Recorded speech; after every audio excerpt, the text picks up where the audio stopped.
Let's say you had a policy in mind that had a few interrelated goals. Number one, stimulus.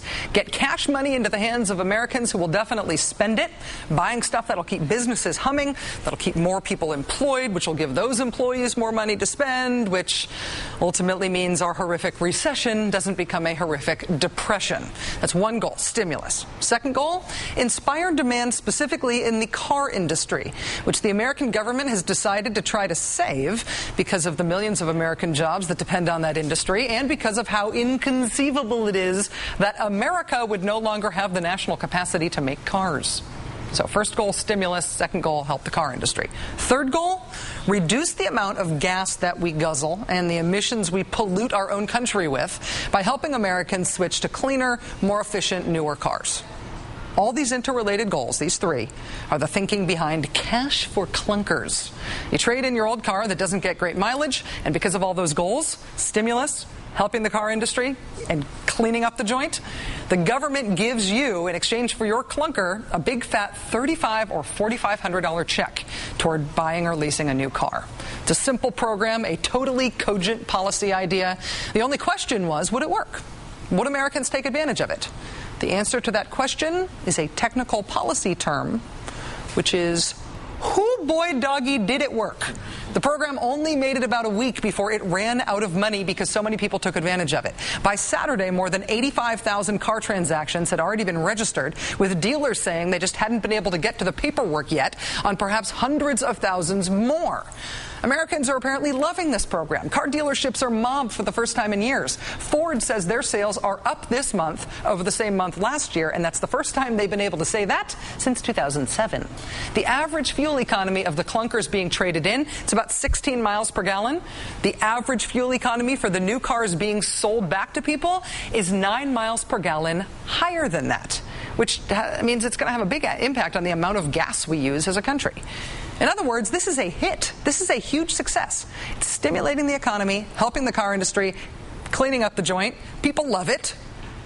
Therefore, it must die.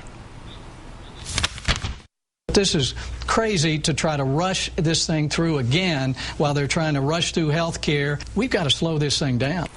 It's working. It's working. Slow it down. Senator Jim DeMint of South Carolina. Republican Senator John McCain of Arizona was reportedly considering a filibuster against any effort to keep this program alive, but he has since backed down from that. Senator McCain does say that he remains strongly opposed to the program. Even centrist Democrat Claire McCaskill of Missouri is saying that she wants to kill the program. Because it works? Why? Because it works for business?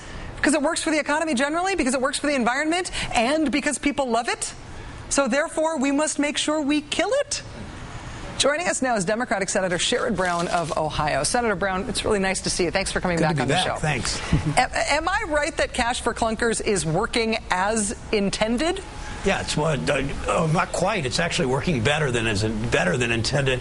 It's this town is full of ideology, and there's sort of this knee-jerk reaction generally from the far right that, well, if this is a government program, by definition it can't work. And this, as you pointed out so well with each of those the 3 or 4 points, it's clearly worked every bit as well or better than expected.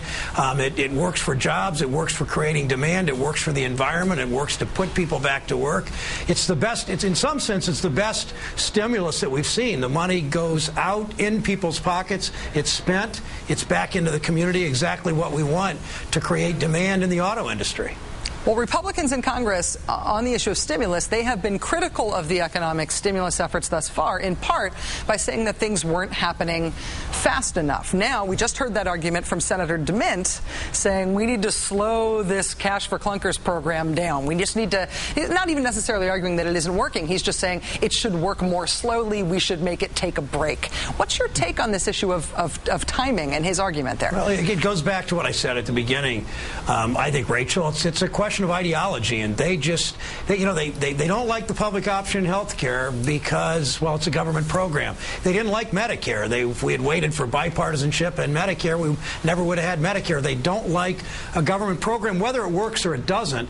And what really aggravates them is when it works. When we do something like this, it works better than expected. 10 miles per gallon better. 85% of the cars turned in, or the vehicles turned in, are trucks.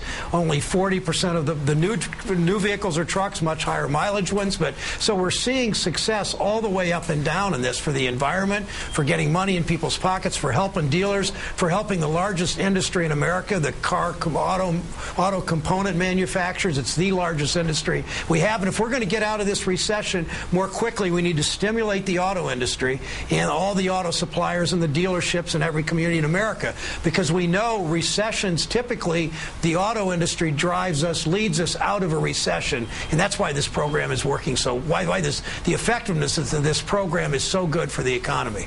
There is a little bit of late-breaking news just on the politics of all this tonight, that if some Republican, some individual Republican senator or a group of them decides to try to stop this program in its tracks, they may have to block the Senate from going into recess in order to do that. They would have to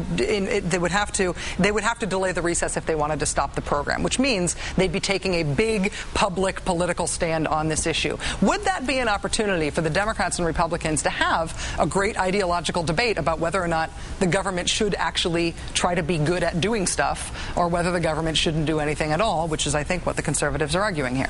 Sure, I think if they want to block it into next week, we stay as long as we need to. This is an example of this is working. This is good for the economy. It's obviously especially good for my state. I don't deny that for a second, but it's good for the economy overall. The auto industry leads us out of recessions historically, can help lead us out of this one, and we'll stay as long as we need. But that debate needs to happen, and I hear Republicans complaining on the Senate floor tonight. Senator Dodd and Harkin and White House and I were talking about the public option. On the other side, Republicans were trying to scare senior citizens about Medicare and about the health care system and the government takeover. And it's clear that government can't do everything, but government does some things very, very well. Medicare, cash for clunkers, the list is pretty long, and bring them on. Let's have the debate.